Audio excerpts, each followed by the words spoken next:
మనం Vivekananda Pai MC. దైవవృక్ష సంబంధించి రావి, మర్రి, తులసి ఇంకా మొదలైనవి ఉంటాయి.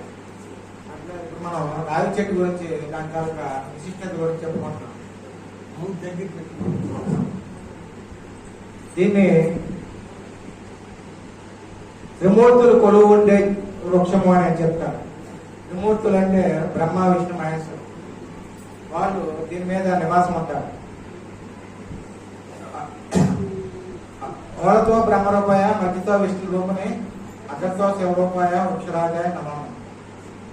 ఓలాన బ్రహ్మస్థానం ఉంటుంది ఈ చెట్టు మొదలున.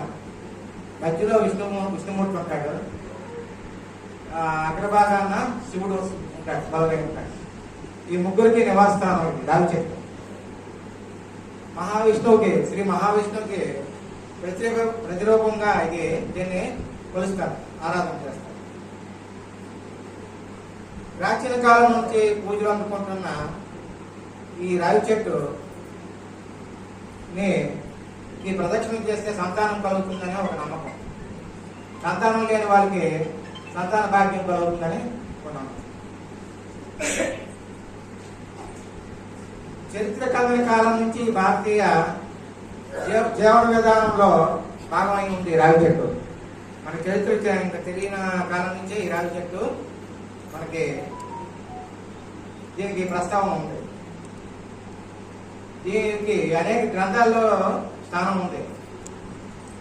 గుణాఖ్యుడు రాసిన బృహత్సంహిత, బ్రహ్మపురాణము, పద్మపురాణము, తైత్రేయ బ్రాహ్మణముతో పాటు బౌద్ధ రచనలో కూడా ఈ రావి చెట్టు ఉంది. దీన్నే బోధి వృక్షం అని కూడా అంటారు. రావి చెట్టుకి సంబంధించి అనేక ఆసక్తికరమైన గాథలు ఉన్నాయి, కథలు. ఇది ఈ చెట్టు ఆవిర్భావానికి అంటే పుట్టుకే కారణం పార్వతీదేవి. ఈ పార్వతీదేవి కైలాసంలో శివుడితోని ఏకాంత సమయంలో ఉంటున్నప్పుడు శివపార్వతులు ఉన్న సమయంలో అగ్నిదేవుడు వస్తాడు. దేవతల్లో అష్టదిక్పాలకులు అగ్నిదేవుడు వస్తే వారి ఏకాంతానికి భంగం కలిగిస్తాడు. ఆ సమయంలో దేవతలు పార్వతీదేవి శపిస్తుంది. అంటే నాకు నా ఏకాంతానికి భంగం కలిగించాడు అగ్నిదేవుడు వచ్చి అనేసి దేవతలందరినీ శపిస్తుంది కోపంతో. ఆవేశంతో ఆమె మా ఏకాంతానికి భంగం కలిగిన దేవతలందరినీ వృక్షాలుగా మారిపోమని, చెట్లుగా మారిపోమని దేవతల్ని శపిస్తుంది పార్వతీదేవి. పార్వతీదేవి శాపం వల్ల దేవతలు వృక్షాలుగా మారిపోతారు. అందులో భాగంగా శ్రీ మహావిష్ణువుకి ఈ రావి చెట్టుగా ఆవిర్భవిస్తాడు. శ్రీ మహావిష్ణువు రావి చెట్టుగా పుడతాడు. పార్వతీదేవి శాపం వల్ల దేవతలు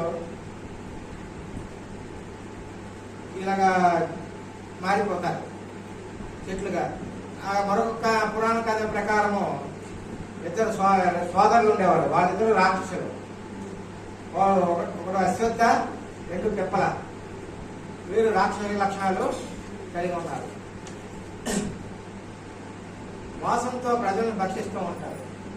వీళ్ళు ఆకలి తీర్చుకోవడానికి ఆ చెట్టు కిందకి ఎవరో మేడకు వస్తే వాళ్ళని తినేస్తుంటారు రాక్షసులు. వాళ్ళు చెట్టు రూపంలో ఉంటారు. ఆ నీడ వెంటనే రాక్షసులుగా మారిపోయి వాళ్ళని తినేస్తుంటారు వచ్చిన వాళ్ళకి. ఆ విషయాన్ని గమనించి ఈ మహర్షులందరూ ఇతను ఇలాగ చనిపోతున్నారు అనేసి వాళ్ళ బారి నుంచి శనేశ్వరుని ప్రార్థిస్తారు. ఈయన ఎలాగైనా మమ్మల్ని కాపాడండి, ఇలాగ చనిపోతున్నారు చాలా మంది రోజును అనేసి శనేశ్వరుని ప్రార్థిస్తారు ఈ మహర్షులు. వారి ప్రార్థనలు మన్నించిన శనీశ్వరుడు ఒకనాడు నేను వస్తాను అనేసి అభయం ఇచ్చి ఆ చెట్ల కిందకి శనీశ్వరుడు వస్తాడు. ఆయన కూడా ఇలాగే నీడ కోసమని వచ్చి అక్కడ ఉంటాడు. ఉన్నప్పుడు ఈ రాక్షస రూపాల్లో ఉన్న ఈ చెట్లు రూపాల్లో ఉన్న రాక్షసులు శనీశ్వరుని పూజించడానికి ముందుకు వస్తారు, తినడానికి వచ్చేస్తారు. దానికోసం ఎదురు చూస్తున్న శనీశ్వరుడు వాళ్ళని యుద్ధం చేసి సంహరిస్తాడు. అది ఆ శనీశ్వరుడి వల్ల ఇద్దరు అన్నదమ్ములను చనిపోతారు.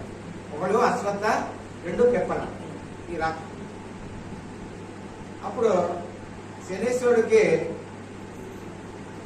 జ్ఞానులందరూ ప్రార్థిస్తారు, మాకు కష్టాలు తొలగాయి, కానీ ఈ చెట్లు లేకపోతే మేము బతకలేము కదా, చెట్లు లేకుండా మేము తపస్సు చేసుకోవాలి అనేసి చెట్ల కోసం మళ్ళీ మాకు కావాలంటే అప్పుడు శనీశ్వరుడు అంటాడు, నా చేతిలో ఏం లేదు, మహావిష్ణువుని ప్రార్థించండి అంటే శ్రీ మహావిష్ణువుని ప్రార్థిస్తారు. మళ్ళీ ఈ మహర్షులందరూ ఈ మహర్షులు ప్రార్థిస్తే మళ్ళీ వీళ్ళు అప్పుడు ఏమొచ్చి విష్ణువు ఏమొచ్చి రావి చెట్టుగా భూలోకంలో కొడతాడు. ఆ రావి చెట్టు అశ్వత్థ వృక్షం అని పిలుస్తారు. అనేక పేర్లు ఉన్నాయి రావి చెట్టుకి. అశ్వత్థ వృక్షం సంస్కృతంలో అశ్వత్థ వృక్షము. అశ్వత్థ వృక్షం అని ఎందుకు పేరు వచ్చిందంటే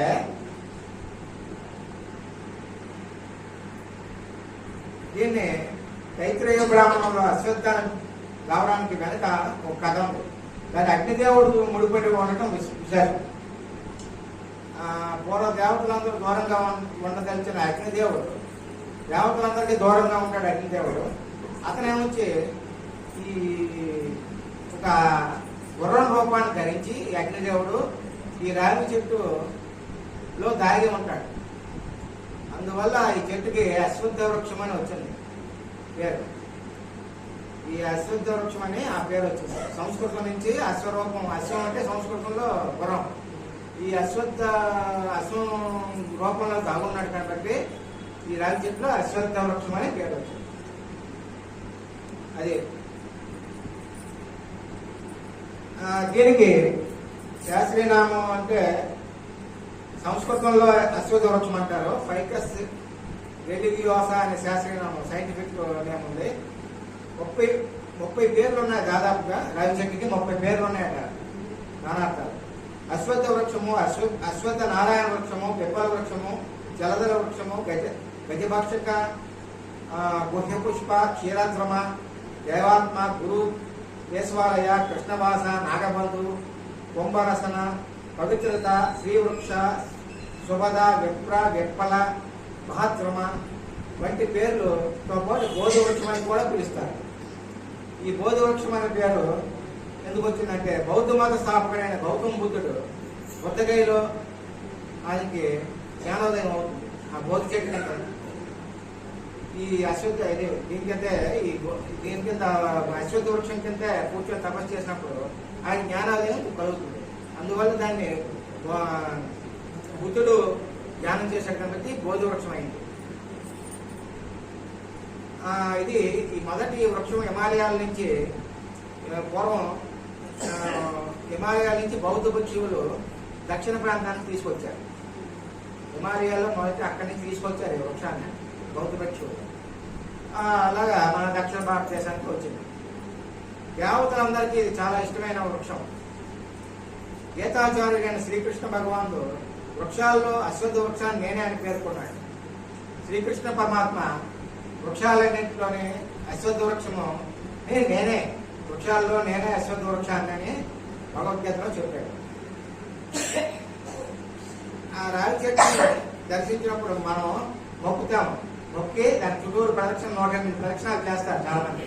సంతానం లేని సంతానము, ఇంకేమైనా ఉద్యోగాలు లేని వాళ్ళు ఉద్యోగాలు, ఏమైనా కోరికలు నెరవేరుతాయి. 108 ప్రదక్షిణాలు చేస్తారు.